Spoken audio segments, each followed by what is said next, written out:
estamos hablando de la crisis, lo que pasa, y algo que suena mucho en los medios, las famosas medidas de corte anticíclico, contracíclico, ¿no? Hay que aclarar algo, siempre me gusta aclararlo, porque hay mucha mala información. Por ahí dicen, no vamos a aplicar políticas neoliberales en México. Y las políticas contracíclicas o anticíclicas son neoliberales. Esa es una mentira. Ustedes saben, tanto como yo, que las medidas contracíclicas o anticíclicas son keynesianas. Están en la teoría general del empleo, el interés y el dinero de Keynes, publicado en el 36, como respuesta precisamente a su análisis de la crisis del 29 al 34. Así que él propone ahí una serie de, digamos, de medidas que pueden ayudar a salir del ciclo económico en la parte, digamos, compleja, de manera rápida. Ilustro esto de manera sencilla. Ven ahí ustedes una foto del ciclo económico, muy sencillita, nada más para recordarlo y para los estudiantes que tenemos aquí digamos, observando la plática. Hay un periodo de expansión durante el cual la economía empieza a crecer. Ustedes ya saben, se logran ciertas economías de escala en algunas industrias y se llega a un punto que le llamamos nosotros auge, que es, digamos, la parte donde el crecimiento llega a su punto máximo de esplendor en cuestión económico. Y hay rendimientos crecientes, cosas decrecientes, la cosa está muy interesante, los niveles de bienestar en general son buenos. Y bueno, el ciclo económico luego viene en decaimiento, se presenta recesión, que es cuando cae, este ritmo que traíamos de crecimiento, que llega a un auge y luego cae, y luego llega una depresión, y si la depresión es muy profunda, le llamamos crisis. Hoy día estamos en una crisis. De hecho, es una crisis muy interesante, porque cuando uno analiza los diferentes tipos de crisis que hemos vivido, cada crisis, la del 29 tuvo sus características, digamos, la que se generó con la crisis energética tuvo sus propias características, derivado de la guerra del Yom Kippur y todo lo demás que se generó en ese periodo.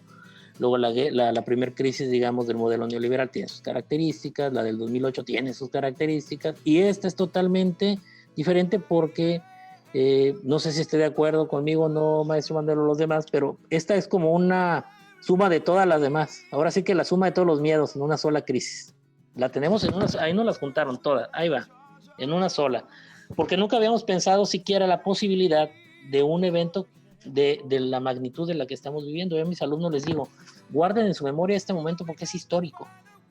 Es histórico, nunca habíamos tenido eso. De hecho, los mismos libros de economía se tienen que reescribir en algunos puntos, porque como les comentaba hace rato, los precios negativos del petróleo, hay algunos acontecimientos históricos en los mercados que nunca habíamos contemplado, ni siquiera lo habíamos visualizado, y de repente se presentan de golpe en un entorno tan enrarecido como el que tenemos.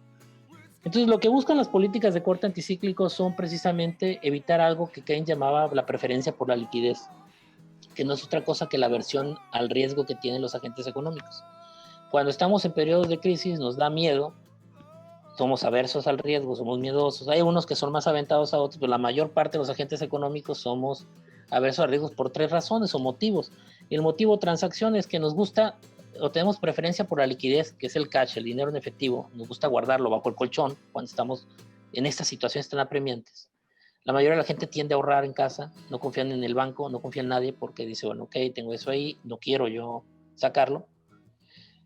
¿Por qué? Porque tengo 3 preocupaciones básicas. La primera, quiero tener dinero para poder transar. Para poder transar me refiero a compra-venta. Segundo, por si sale un imprevisto, si estamos en una pandemia y alguien se enferma en casa o algo sucede, yo entonces puedo ir y pagar los gastos médicos que eso genera.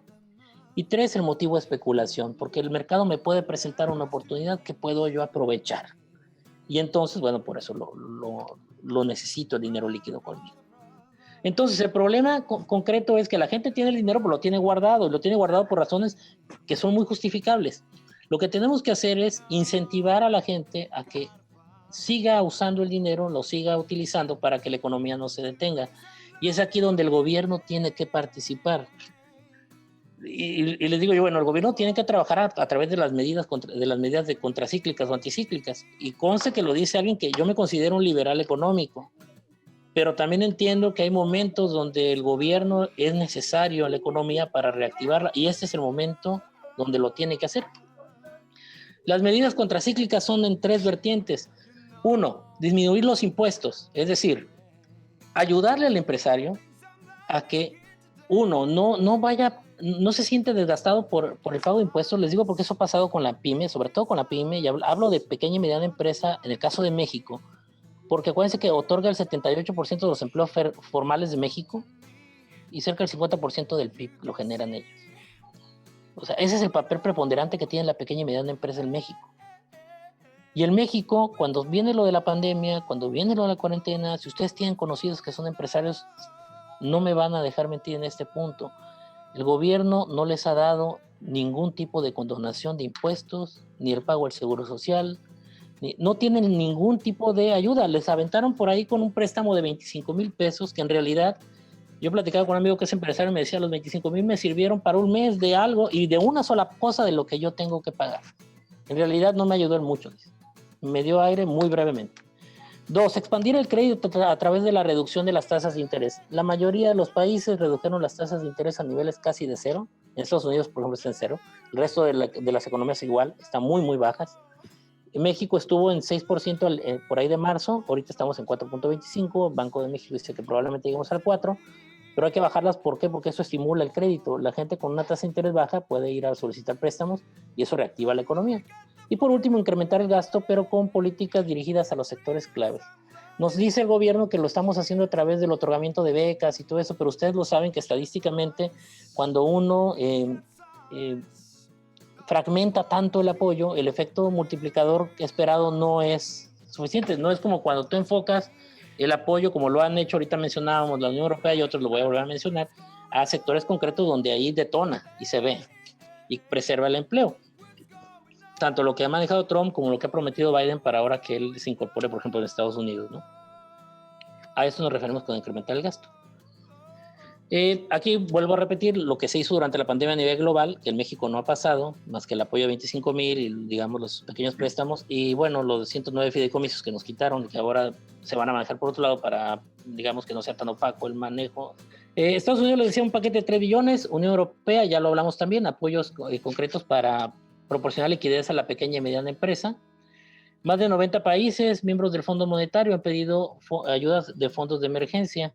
Ven ustedes ahí en pantalla, digamos, los fondos que se han solicitado. Esto está expresado en derechos especiales de giro, que ustedes saben es el documento financiero que maneja el Fondo Monetario, que equivale a $1.50, casi $1, 1.4 y 1.2 euros, ¿no?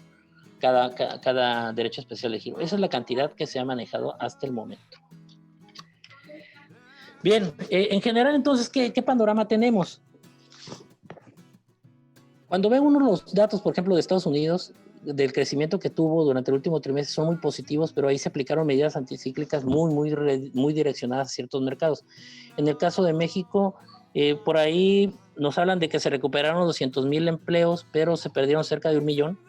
Entonces, en términos reales, no hay un efecto, porque no ha habido una política de corte anticíclico. Ya CEPAL nos dijo que México va a ser de los países que va a recibir más duro el golpe a final de año porque precisamente nos faltó esto.